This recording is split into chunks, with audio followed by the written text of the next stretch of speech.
Welcome back to Home Theater Gurus. This is episode 17. Everybody wants that nice mid-bass slam, that kick drum. You know, when the kick drum's going, you want to feel it. When you're watching John Wick or something like that that has a lot of gunshots and kicks, you know, you want to feel that impact. And after the movie's over, you know, it feels like you just got mugged. I mean, you want to feel it. So I've had a lot of requests to cover, you know, what gives you that and what doesn't give you that, or what's the cause for not having that, which is actually the bigger question. Why don't you have that? So if you watched episode 7, you do remember we covered this. Now episode 7 was about Room EQ Wizard and setting up your subs, aligning your subs, and using EQ. And I recommended using a house curve. And this is where we discussed very briefly mid-bass slam and getting that kick. And we also talked about loudness compensation software like Dynamic EQ, which is what Odyssey has. And Yamaha has another version that's similar called WiPo Volume. And basically what these do, they're a living or like a moving house curve, and the further you are from reference, the more compensation they add. And it just has to do with the way that we perceive low frequencies, and it makes it sound natural, and it gives us that little bit of kick we need. But we need to look at a little bit more than just using a loudness compensation, because a lot of people are missing that kick, and there's a reason they're missing that kick, and that's what we really need to get into. And as well as, where is that kick? That's also a very, very big one. A lot of people are confused as to where that kick belongs. Where is it? Is it in the subs? You know, is it above the crossover to the subs? I mean, where does it live? And one of the biggest issues I see online are people thinking they need mid-bass modules. Now, mid-bass modules were originally advertised properly. You know, if I could go back to like DIY Sound Group and take a screenshot of the original article or the ad they used to sell those mid-bass modules, you know, I wish I could get it and post it right here, but I mean, that was a couple years ago when they first came out with it. And basically all they're doing is using a woofer, a high sensitivity woofer, and they were using it and advertised it and sold it as a way to fix room issues like SBIR, you know, boundary interference, where you have a reflection coming off the front wall from one of the mains and it's causing a null, you know, or maybe it's ceiling bounce or floor bounce. It's issues you couldn't fix any other way. They would use a mid-bass module to fix those issues. But people quickly started using them. You know, they would have issues in their room, didn't know how to fix them. They would look online and see this, and a couple of them tried it, and you know, it gave them more mid-bass or more kick. All along they had issues with their system before they even added those. But DIY Sound Group, like everybody else, is out there to make money. You know, they're selling those drivers for the same price you would pay at Parts Express, you know, roughly the same price. So, I mean, they're making that profit off all of those parts. So they're making a good deal of money, but they're just making everything in a kit you can buy. And that's great. They have some awesome, awesome offerings. I mean, I love what they're doing over there. But you have to keep in mind it's about sales. So quickly, you know, the original purpose and article of the mid-bass module disappeared because everyone was using it for, you know, get that slam, get that kick. And all the while, they would have speakers like Fusion 12s or Fusion 15s with a 15-inch high sensitivity driver, and they were getting a mid-bass module with a 12-inch high sensitivity driver. I mean, does that make any sense? I mean, if you think about it, all along, all they had to do was fix issues with their speakers originally, or if they wanted more mid-bass, EQ it in. You've already got the high sensitivity driver, if you even need it.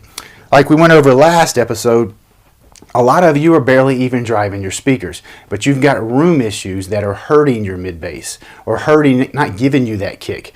And I keep saying mid-bass because that's what everyone calls the kick. They call it mid-bass. We're fixing to see where it's really at. And you're going to probably be surprised where it's actually at, because you've been led. You know, I keep calling it mid-bass, which really it's not, and I really need to stop that, and you're fixing to see why. Okay, so here's what we're going to do. We're going to experiment a little bit. Now, first of all, if you guys remember episode 8. Episode 8 is where we had the replacement for the subcrawl. You know, we used the RTA app that we downloaded on our phone, and it showed us in real time the sound in the room. Now we're going to go a little bit further. We're not going to be using a phone app because I want to use something calibrated and, you know, more accurate. So we're going to be using Room EQ Wizard. There's an RTA in Room EQ Wizard. We're going to use that, and I'm going to show you on the screen, on my computer screen. You're going to see it, and you're going to be able to hear the action, and I'm going to explain it to you. Now I'm not going to show the video clip of it because it's really a pain to line up with the audio, and also whenever I upload it to YouTube, when I upload a video clip like I've done in the past of like John Wick or something like that, I get flagged for copyright infringements.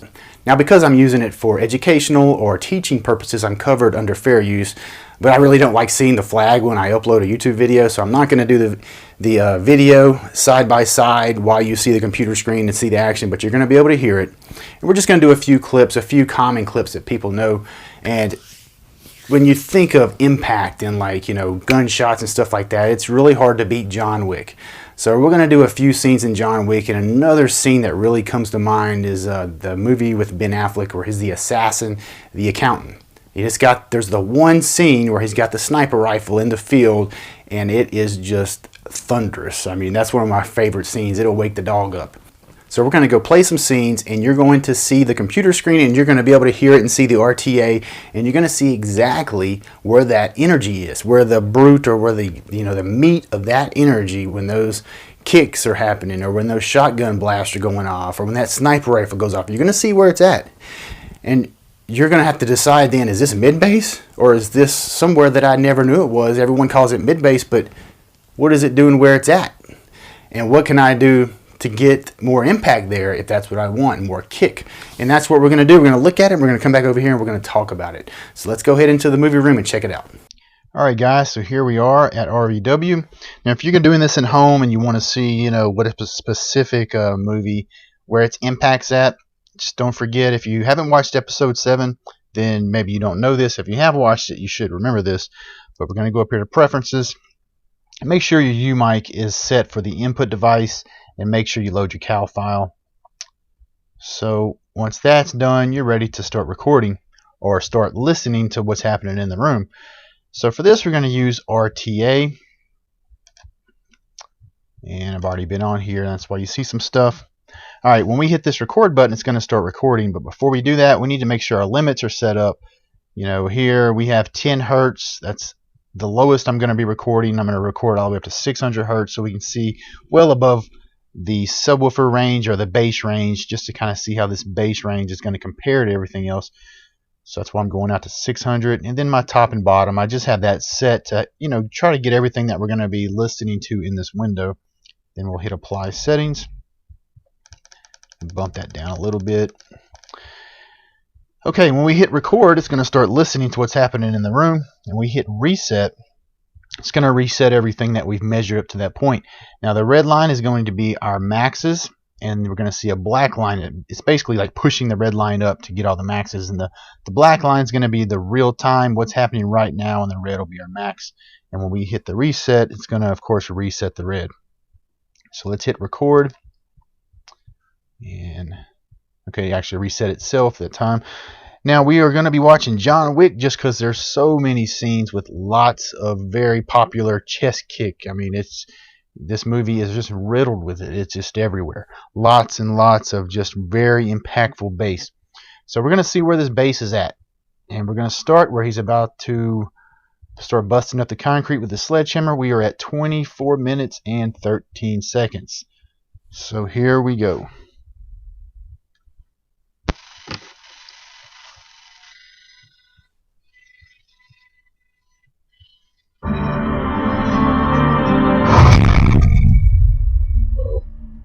John is a man of focus, committed, sheer will.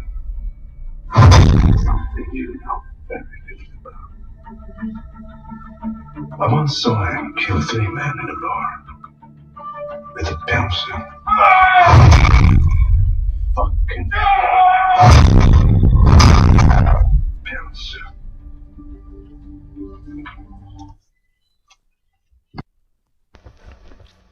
Okay, so that scene right there, the really majority of the bass is like what, from 45 Hertz to 20 Hertz, you know, with, I mean, the peaks being in the 30 Hertz range right around here. That's where all that's happening at. You see the LFE channel out to about 120 out here. To the right of that in your mains, there's not much happening. I mean, there's a lot happening, but not in comparison to what's happening in the subs. That chest kick is all in the subs. Now, some people, you know, they say, well, like, I got new mains and I didn't have the chest kick before. Well, it's very likely you had some problems around the crossover point of your subs to mains. Maybe the distance wasn't set right, because then you'll get a null. at that crossover point. That could be the issue, or you could have some issues with your mains, like speaker boundary interference or something like that. But even still, that still is not going to take away from the chest kick, because the chest kick again is in the subs. It's not in the mains, as we see here.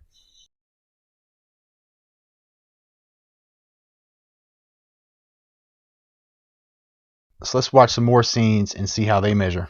So now we're at 30 minutes and 15 seconds. This is where Vigo sent his men in to kill John Wick. Lots and lots of good bass in here, especially from the kicks and when he's slamming people to the ground. Let's go ahead and hit play and measure it.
Alright, so as we see again, this is all in the sub region.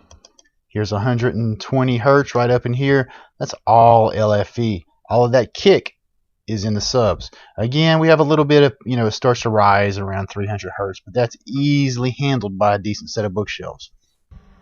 Alright, so now we're at the club scene. This is 51 minutes and 12 seconds. This is where they're escaping the club. This one's going to have a lot of bass from the music, so this is just to give you an idea of where that's happening. A kick drum is around 50 hertz, and most people don't realize that's where that kick drum's at. A lot of people think it's above that, like in the mains, but it's not. So let's give a listen real quick to this this scene here. Then right after that, there's going to be a good fight scene. Let's clear this and hit play.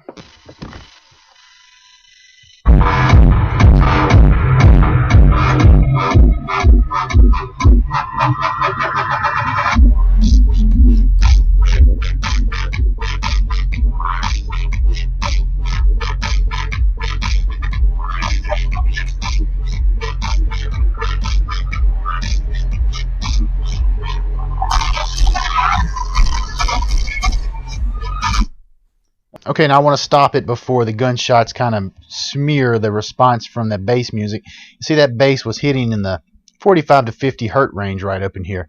Again, all well into the sub range. Pretty much all of that's in the sub range. And, we've got a little peak over here at 132 hertz. But, I mean, that's so low in energy compared to what the subs were putting out. I mean, a bookshelf again can handle that with ease. All of that mid bass that people call mid bass, all that bass kick to the chest, again in the subs. Let's go ahead and skip ahead just a little bit to the next fight scene. Okay, now we're at 51 minutes and 48 seconds. This is when they're fixing the last scene right before they actually exit the club. They're like in a entry room or something like that. Lots and lots of good bass in this one. Let's go ahead and have a listen. Let's clear this first. Reset averaging. And here we go.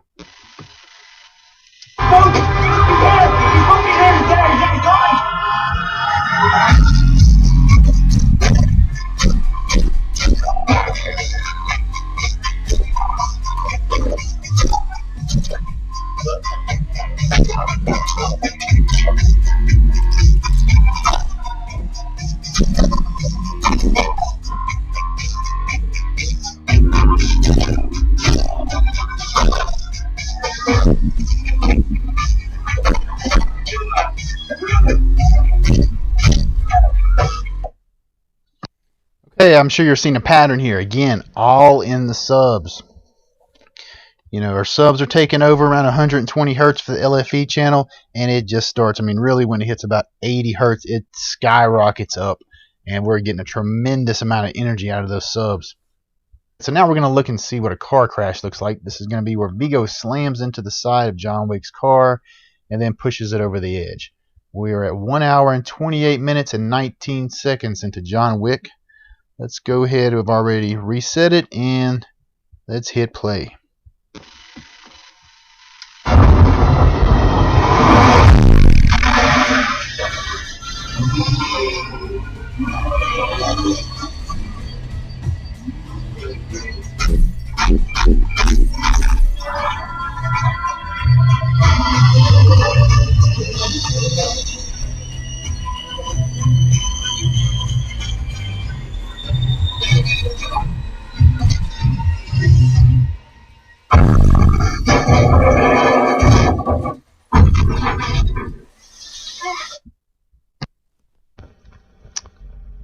Alright, again, everything is basically in the subs. 124 hertz, we have a little peak here, so that'll be in your mains. But, nothing in comparison to the output. We're getting a ton of energy out of our subs, and that was some room-shaking bass. Alright, so now we're going to watch a clip from the movie The Accountant. And we are at, where are we at? 16 minutes and 34 seconds into the movie. And this is where Ben Affleck has a sniper rifle out, and he's fixing to shoot the little pumpkins. But this is some bass that, I mean, everyone who's seen this movie, it caught their attention because it comes out of nowhere and it's got some slam. So we're going to watch that real quick and see how it measures. Let's reset averaging and hit play. Looks like somebody's seen too many westerns. Yeah, must be like a mile out. Not on my best day.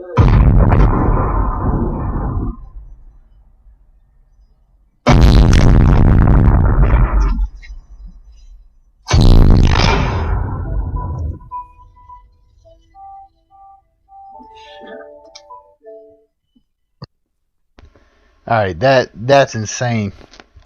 See, we had a peak here at 29 hertz. I mean, that's got some tremendous amount of kick. But again, that's all in the subs. I mean, what are we at? 100 hertz or here again, 90 hertz. It just skyrockets and takes off. That's some brutal kick right there. Now again, for those guys, some of you saying, well, I had these mains and they didn't have any kick, and I swapped it out to these other mains, and now I've got kick. It could be many things. Maybe your crossover, the point where your subs crossed to your mains, the distance was off. Because, when you get new speakers, people run room correction or auto setup. Sometimes it gets it wrong. So just rerunning it could fix a lot of problems, especially if you're relying on your processor to align the subs as well, or align multiple subs.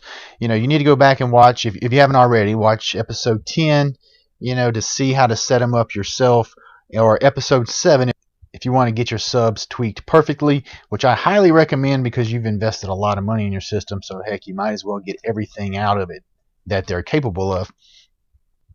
Alright guys, so that's going to be it for the movie room. Let's go ahead and talk about what we've seen here a little bit and talk about how to get that mid-bass kick, because now we know where it's at.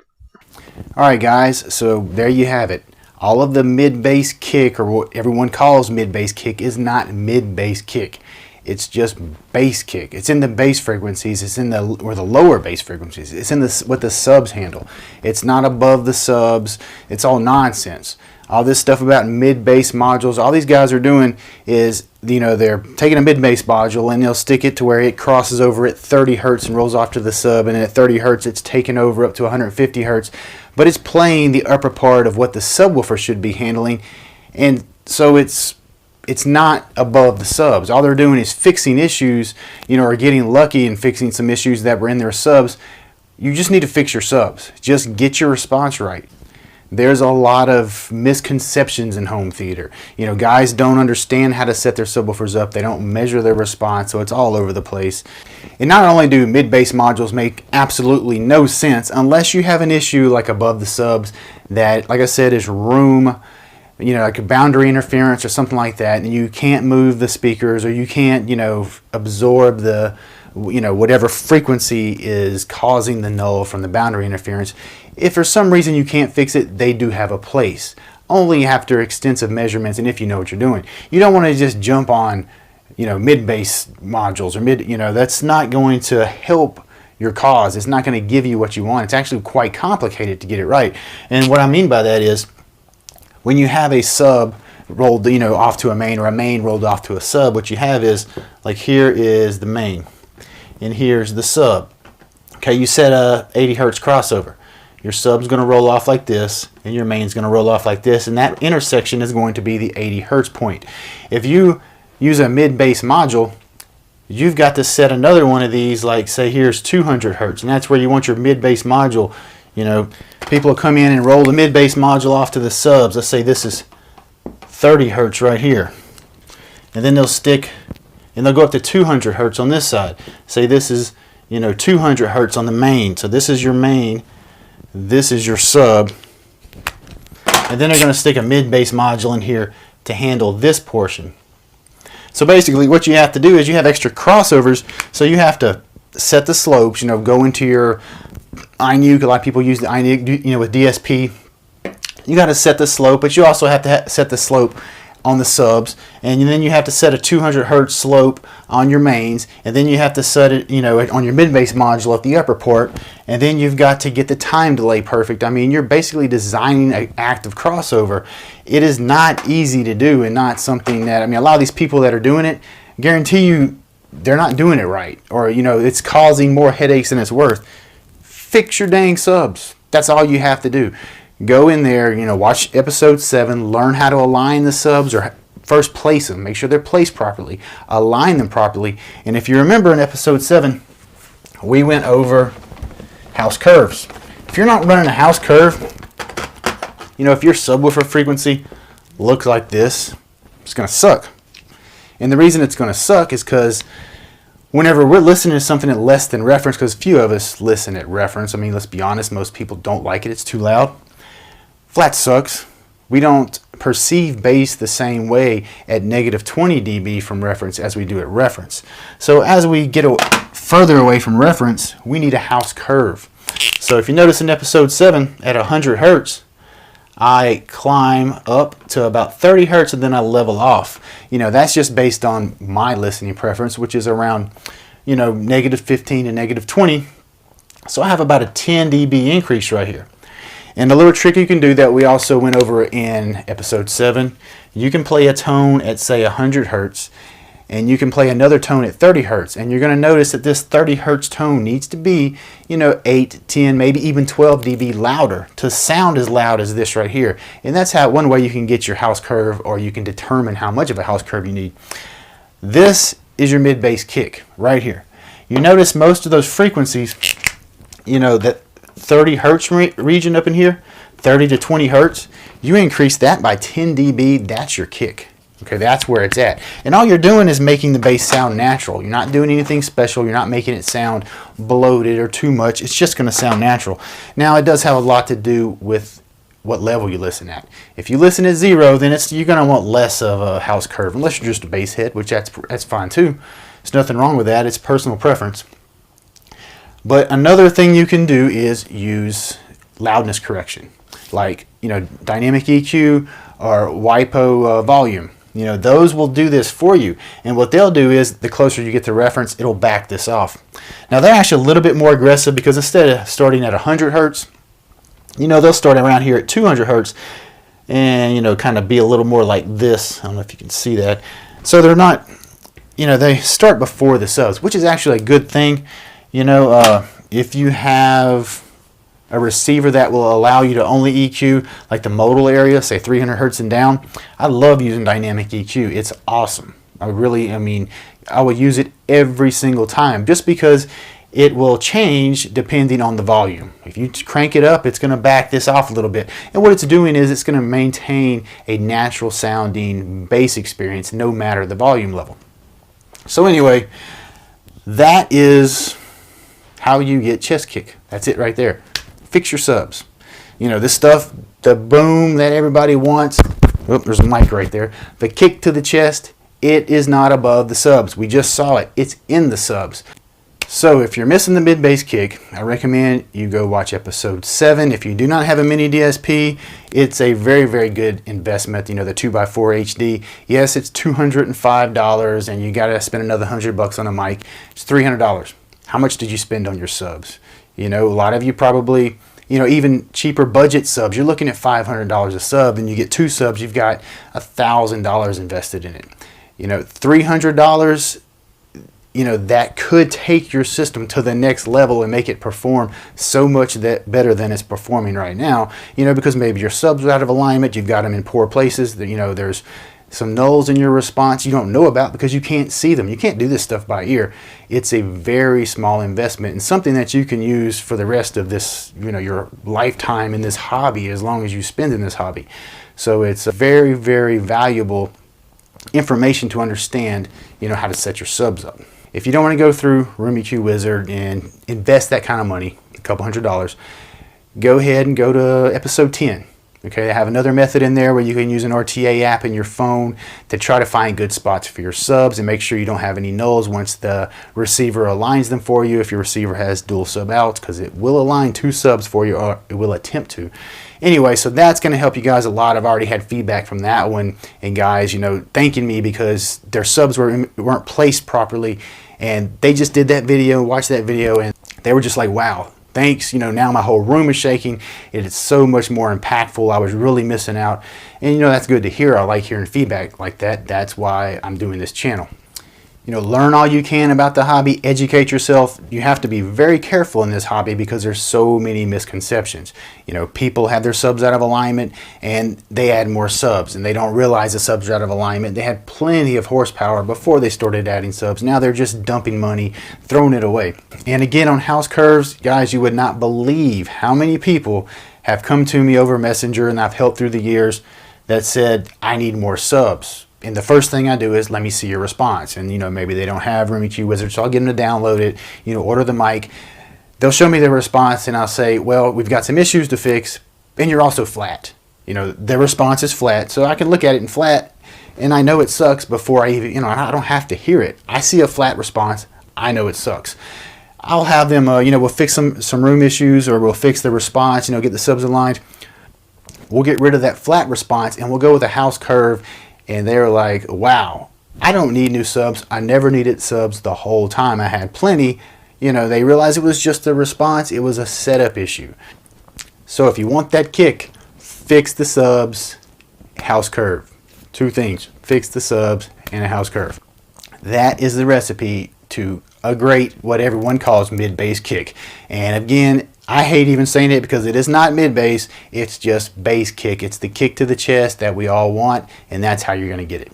Alright guys, don't forget to hit subscribe, and don't forget to hit the notification bell so you know when the next videos come out. On the next episode, we're going to do a little walkthrough of the room. Had a few people wanting me to, you know, want to see the room. I'm going to be using my cell phone. Hopefully it's going to come out good. The episode after that, we're going to take a look at how much you can put on a breaker. Basically, you know, some guys have been asking, you know, I got a 15 amp breaker, I got a 20 amp breaker, what can I put on it?